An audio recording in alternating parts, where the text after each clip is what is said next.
네, 간밤에 나온 글로벌 이슈들 콕 짚어드리는 시간입니다. 오늘은 또 어떤 키워드가 주목받았을지 보겠습니다. 네, 오늘 나온 6가지 키워드고요. 여기서 살펴볼 오늘의 이슈들은요. 오미크론 렌터카 그리고 푸틴 이 3가지 키워드 함께 보시겠습니다. 오미크론을 기존 백신으로 예방하기 어렵다는 연구 결과가 국제학술지 네이처에 실렸습니다. 오미크론에 대한 기존 백신의 중화 능력을 확인한 연구 결과를 발표한 건데요. 연구 대상 백신은 화이자, 모더나, 그리고 아스트라제니카, 존슨앤존슨입니다. 결과는 백신 2차 접종자여도 오미크론을 중화하는 효력은 매우 낮은 것으로 나타났습니다. 화이자, 모더나 같은 mRNA 백신으로 추가 접종을 맞으면 한동안 면역력은 강해지겠죠. 그러나 이 역시 오미크론 변이를 충분히 예방할 수준은 아니라고 예측했습니다. 항체는 바이러스 표면의 스파이크에 결합해 감염을 막는데요. 오미크론 변이처럼 스파이크 단백질의 돌연 변이가 많이 일어나게 되면 항체 공격을 잘 피하게 됩니다. 따라서 연구팀은 오미크론이 지금까지 본 코로나 변이 중 가장 완벽하게 중화항체를 피하는 바이러스라고 결론을 내린 겁니다.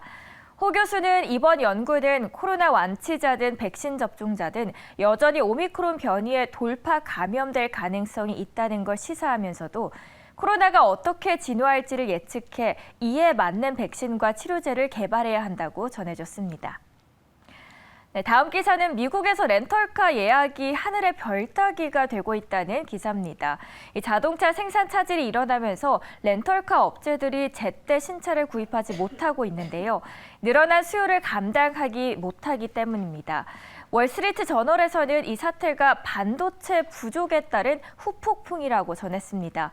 현재 미국에서는 렌털카 요금이 치솟고 선택폭도 좁아지고 있는데요.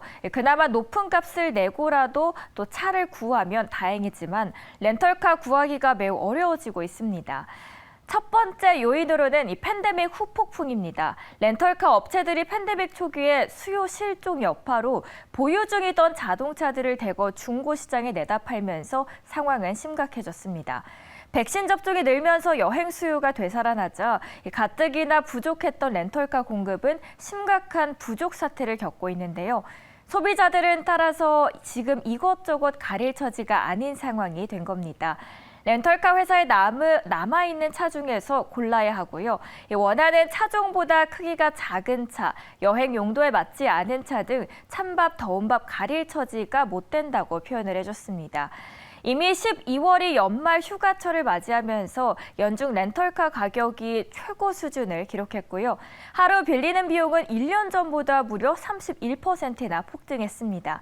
여기에 두 번째 요인으로는 또 오미크론 변이가 상황을 더 악화시키고 있습니다. 오미크론 확산 속에서도 여행 수요는 꺾이지 않고 있죠. 반면 항공사들이 승무원 등 직원들의 오미크론 감염 확산으로 인해서 항공편을 대폭 축소한 여파가 또 렌털카 시장으로 확산되고 있습니다. 렌털카 업체들은 차량 부족 사태가 해소될 기미가 없다고 판단하고 있지만 뾰족한 수는 없는 상황이죠. 반도체 부족 여파로 자동차 생산이 차질을 빚고 있어서 신차를 구할 수가 없기 때문인데요. 대신 막강한 가격 경쟁력을 갖게 된 렌털카 업체들의 실적은 크게 개선되고 있습니다. 또 간밤에 나온 푸틴의 발언으로 다음 기사 보겠습니다.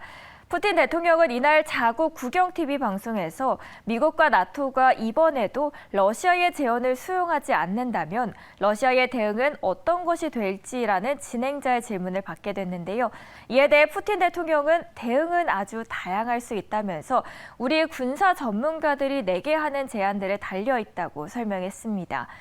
즉 미국 등과 안보 관련 협상이 실패할 경우에는 군사 참모들이 제시하는 다양한 군사적 그리고 기술적 조치를 통해 대응하겠다는 것입니다. 그러면서도 동시에 러시아는 긍정적 결과 도출을 위해서 노력할 것이라고 말했습니다. 크렘블린 대변인도 같은 프로그램에서 이 사안에 대해서 언급했습니다. 나토의 인프라가 러시아 국경 쪽으로 추가로 확장할 위협이 존재한다면서 나토가 우크라이나 같은 국가들로 확장하는 것은 또 우리에게는 사실상 생사의 문제라고 주장한 겁니다.